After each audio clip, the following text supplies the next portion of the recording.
At some point in their lives, composers Koji Kondo and Jun Chikuma were hanging out listening to albums, and whether they did it consciously or not, I'm guessing their favorite artists had some impact on their overall style.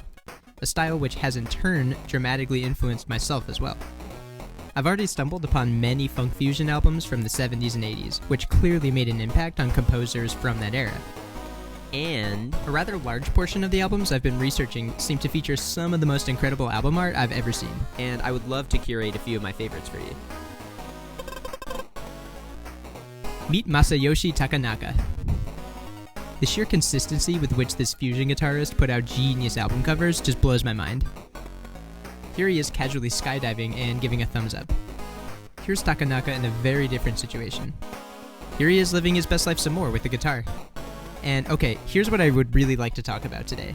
From what I could find, this album is somewhat halfway between an Aerosolid-style technique study and an actual record which covers standards like Breezin' by George Benson. But yeah, in terms of the cover, just incredible.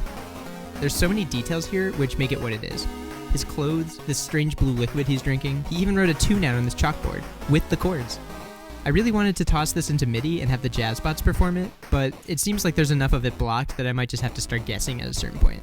Lee Ritenour has enjoyed an extensive career playing and recording out of Japan, and he's performed on multiple albums which seem to have a direct impact on video game music as we know it today. Anyway, here he is looking lost in thought with the syntax in front of some lightning bolts. This album art by legendary fusion band Cassiopeia already seems nice at first, and then it gets even cooler when you open it up and display both halves. This is easily one of my favorite features about vinyl in general as a format. Because of how large but thin these are, you could create massive landscape formatted images which connect when you lay the cover out like this. They were also clearly fans of nice cars, and even nice blimps. Here's a cover which features a vampire detective playing flute, and we're going to talk about it for a minute. Every single thing I have found out about this album has continuously made it more interesting than before. Apparently it was recorded by a group of relatively anonymous studio musicians as a funky homage to this vampire detective character. And although there have been many film renditions done over the years, this apparently isn't even among them. This is supposedly a standalone concept album, or an imaginary soundtrack as labeled here. This Alan Holdsworth art directly references a classic Star Trek episode called All My Yesterdays. It also features him holding a syntax, but he seems slightly more certain about where he's going with it than Lee Ritenour. Here's an Al Di Meola album, which looks like a beta graphic done for the Carolina Panthers. Herbie was absolutely no stranger to sci-fi scenes on album covers, and perhaps my favorite of all of them was created for Thrust. The attention to detail is really nice on this. His spaceship cockpit even seems to be flyable by way of nasty keyboarding. And here's a name you might not expect to see on this list. Cedar Walton may be much more known for his contributions to hard bop, but he's certainly dabbled in funk fusion. This album is a high-energy throwdown of a fusion album, and drummer Akira Ishikawa's nastiness pairs well with the stylized cover. This album is quite funky as well, and has a similar ratio of jazz weirdness to grooviness, but I actually chose it more because this reminds me of the image that Nintendo used for Metal Mario. Here's a gorgeous scene that somewhat evokes a retro 50s American vibe. I personally am a large fan of the I Spy types of covers, which contain seemingly an endless amount of random details.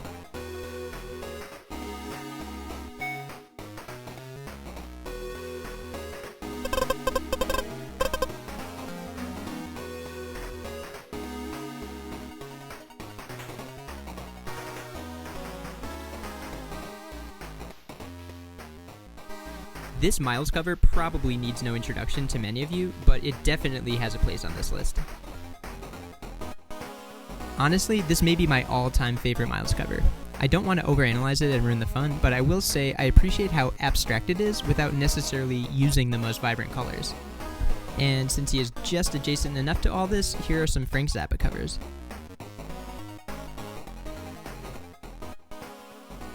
Here's an Electric Band cover which features so much nonsense I enjoy looking at.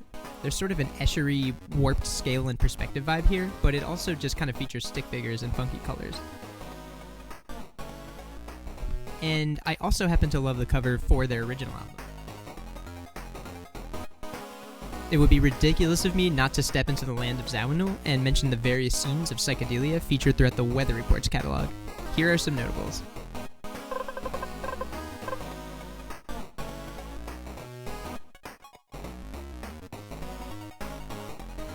And here are a few miscellaneous choices which I have less personal experience with, but would still like to share.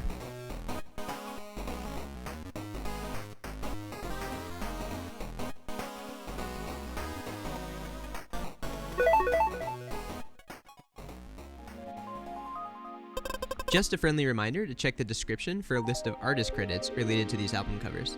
And believe me, I found plenty more of these. By now the YouTube algorithm seems to understand what I'm going for, and even without specifically searching for them, I'm being just handed incredible 40-year-old tracks in my suggested.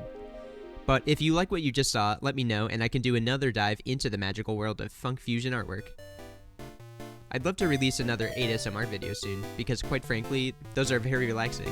If you want more in-depth looks at music, video, and cut content from this channel, or want to be involved in voting on topics for the longer content, please consider joining us on Patreon. I'd like to thank my current patrons for continuing to help the channel grow, and I hope all of you have a dope week.